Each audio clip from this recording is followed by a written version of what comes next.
సింహం అమ్మవారి వాహనంగా మారడం వెనుక ఓ ఆసక్తికర కథనాన్ని పురాణాలు చెబుతున్నాయి. అదేంటో మీకు తెలుసా?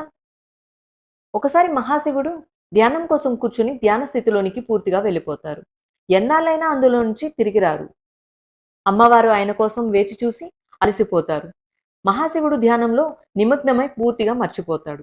దీంతో పార్వతీదేవి కైలాసాన్ని విడిచిపెట్టి తపస్సు కోసం దట్టమైన అడవిలోకి వెళ్తుంది. అక్కడ పార్వతీదేవి ధ్యానంలో మునిగిపోయిన సమయంలో ఆకలితో ఉన్న ఒక సింహం ఆమెను తినడానికి దగ్గరకు వెళ్తుంది. సింహం పార్వతీమాత మీద దాడి చేయడానికి ప్రయత్నిస్తుంది. కానీ ఆమె చుట్టూ ఉన్న రక్షణ కవచం వల్ల అందులోనికి చొచ్చుకు వెళ్లడంలో విఫలమవుతుంది.